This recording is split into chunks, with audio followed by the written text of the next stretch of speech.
નમસ્કાર દર્શક મિત્રો, એટીએલ ન્યૂઝમાં આપ સૌનું હાર્દિક સ્વાગત છે। શ્રીજીની મૂર્તિ ઉપર ઈંડા ફેંકવાના કેસમાં આરોપીઓનું માફિયા ગેંગ સાથે કનેક્શન। આ કેસમાં વધુ 3 આરોપીઓની ધરપકડ, જેમાં માફિયા ગેંગનો મુખ્ય સૂત્રધાર જુનેદ સિંધી અને બીજા 2 આરોપીઓ રાજસ્થાનથી ઝડપાયા। તેનો અનુસંધાને પત્રકાર પરિષદ યોજાઈ। માફિયા ગેંગનો મુખ્ય ઓપરેટર અને જે ઈંડા ફેંકવાનો બનાવ બન્યો હતો ગણેશ ઉપરનો મુખ્ય આરોપી હાલ ઝડપાયો, શું કહેવા માંગો? સિટી પોલીસ સ્ટેશનના 204 નંબરના ગુનાની તપાસ દરમિયાન શાહિદોના નિવેદનો, ટેકનિકલ ઇન્ટેલિજન્સ, હ્યુમન ઇન્ટેલિજન્સ વગેરે તમામ બાબતોને ધ્યાનમાં લેતા વડોદરા શહેર પોલીસને બાતમી મળેલ કે 3 આરોપી રાજસ્થાન ખાતે છે, જેથી વડોદરા શહેર પોલીસ દ્વારા તાત્કાલિક અત્રેથી એક ટીમ રવાના કરવામાં આવેલ અને જે આરોપીઓ રાજસ્થાન ખાતે હતા તેમને રાજસ્થાન પોલીસની મદદથી ઝડપી લેવામાં આવેલ છે અને તેમને અત્રે લાવીને હાલ એમની તપાસ ચાલુ છે। કુલ 3 આરોપી લાવવામાં આવ્યા છે। આરોપીનું ઇન્વેસ્ટિગેશન હાલ ચાલુ છે।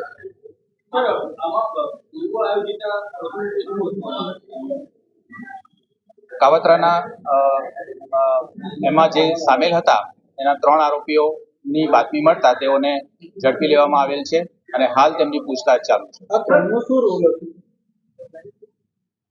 રાજસ્થાનથી આરોપીને ટ્રાન્ઝિટમાં લાવવામાં આવ્યા છે। ટ્રાન્ઝિટ દરમિયાન પણ અમારો ઘણો સમય ગયો છે। હાલ તપાસ ચાલુ છે। વિગતવાર ઇન્વેસ્ટિગેશન, વિગતવાર પૂછતાછના અંતે આપણે સ્પષ્ટ તમામના રોલ લઈ શકીએ છીએ। આ 3 આરોપીઓને અરેસ્ટ કર્યું છે, પોલીસે લઈને આવી છે, તો પોલીસે કયા આધાર ઉપર અહીં આગળ અરેસ્ટ કર્યું? આની અગાઉ જે આરોપી પકડાયા હતા એમના નિવેદનો, હ્યુમન ઇન્ટેલિજન્સ, સોર્સિસ, તમામ જે અત્યાર સુધીની તપાસ થઈ છે એ તપાસના અંતે આ આરોપીઓને લાવવામાં આવ્યા છે। સર, આરોપીઓને અજમેર પહોંચવા સુધી કોણે મદદ કરી હતી એ વિશે તપાસ? એ તમામ પાસાઓની તપાસ હાલ ચાલુ છે।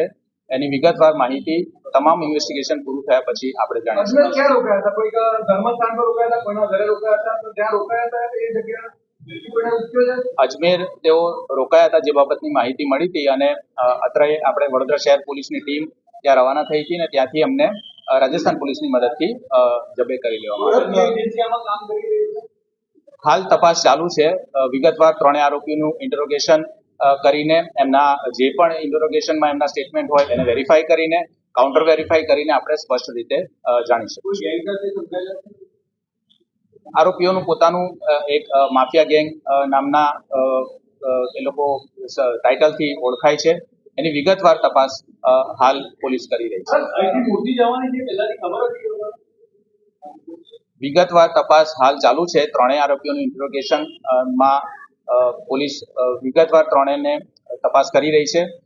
તેમની તપાસના અંતે આપણે સ્પષ્ટ રીતે કેવી રીતે એમનું આયોજન હતું, શું આયોજન હતું, શું રોલ હતો એ સ્પષ્ટ રીતે આપણે જાણી શકીએ। ટેકનિકલ બાબતો, સોશિયલ મીડિયાનું ઇન્વેસ્ટિગેશન, સાયબર બાબતનું ઇન્વેસ્ટિગેશન પણ હાલ પેરેલલ ચાલુ છે। એ તમામ પાસાઓના મુદ્દા ઇન્વેસ્ટિગેશનના અંતે, તપાસના અંતે આપણે સ્પષ્ટ રીતે જાણી શકીએ। આજે 3 જે આરોપી રાજસ્થાન હતા તેમની ધરપકડ કરવામાં આવી છે।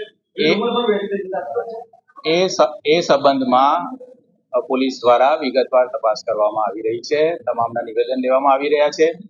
હ્યુમન ઇન્ટેલિજન્સ દ્વારા તપાસ કરવામાં આવી રહી છે।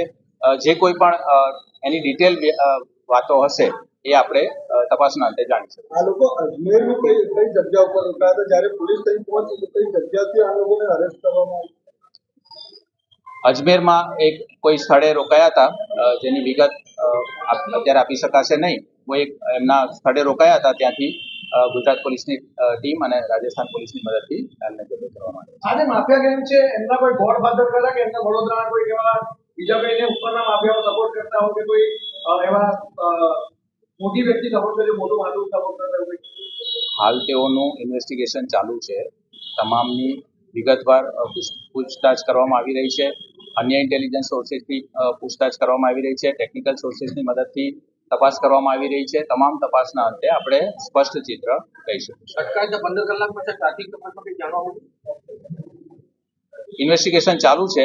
હાલ આપણે વિગતવાર એની માહિતી પછીથી જાણવા મળશે. સર માહિતી એવી પણ મળી રહી છે કે કાશ્મીરથી પછી પાકિસ્તાન જવાના હતા, ટ્રેનમાં કાશ્મીર જવાના હતા, ત્યાંથી પાકિસ્તાન જવાના હતા અને ત્યાંથી પછી દુબઈ, એવી માહિતી સામે આવી રહી છે. સાચી વાત છે? આ તબક્કે એ બાબત સ્પષ્ટ રીતે કહી શકાશે નહીં. એમનો ફ્યુચર પ્લાન શું હતો.